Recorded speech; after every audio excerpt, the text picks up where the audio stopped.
Hi, Andrew here. Hey, wait, what are we saying? Hi, Andrew. We're in front of the Lucille Lortel Theater about to see Hand to God. We saw it when it was an EST years ago, about 2.5 years ago, and we adored it then. However, this time I read recently that they made a couple of changes. It takes place in Texas at a Christian puppet ministry where one of the puppets gets possessed by the devil.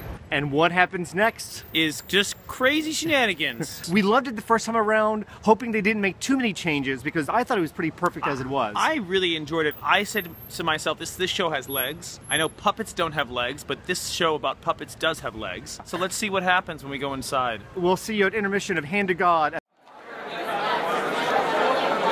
Well, here we are at intermission, and lo and behold, from what I can tell, everything that they've added or taken away has been an improvement. Stephen Boyer's performance is extremely polished. He's playing himself and he's playing the possessed puppet, and it's mesmerized to more. Or is the puppet him possessing the... I mean, there's a lot of bigger issues here. The rest of the cast is ably supporting his performance, but it really is all about Mr. Boyer here. It's almost as though you want to see the show twice, once to focus on the puppet and once to focus on Stephen. That's what's so key about this performance, is that they throw focus. You're never not looking at the right thing on stage. The direction is exquisite. Basically, the story is it's a Christian puppet ministry program. Mother and son are involved in it. The son's father and the mother's husband passed away, died suddenly of a heart attack. So they're each going through their own emotional grieving period. Yes. And they're dealing with their own demons. The show is very John Waters-esque in feel. It comes across like a really polished sketch comedy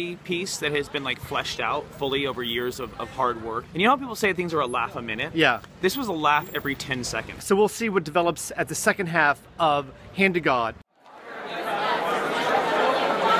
Whoa. Shows out. My big fear was that it was going to be nothing more than a blown up SNL skit that's kind of smart. But after seeing it, I can say that it's risen to the level of a theatrical experience. For a show that I primarily remember for puppet shenanigans, this show is pretty profound, actually. It gets into some deep stuff about the social contract. Stephen does an amazing job channeling both the puppet and himself. Channeling himself? Channeling himself. He channels himself very well. I think the real star of the show is actually the writer, Robert Askins. The script tackles some very heavy issues with a very light touch.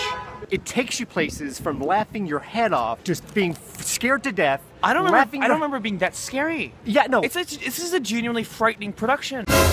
This is such a good Trojan horse. Seriously, take your theater-doubting friends to see this, because this hits every note. You laugh, you cry, you think.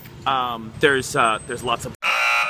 Shh, don't give too much away. Kudos to the set designer for using a Baylor University diploma on the wall. I would highly recommend this show to just about anyone, except if you recently fell down and have a bruised rib. Somebody fell down a flight of stairs and bruised a rib, and laughing is not fun. Easily 2 green lights for Hand to God at the Lucille Lortel Theater.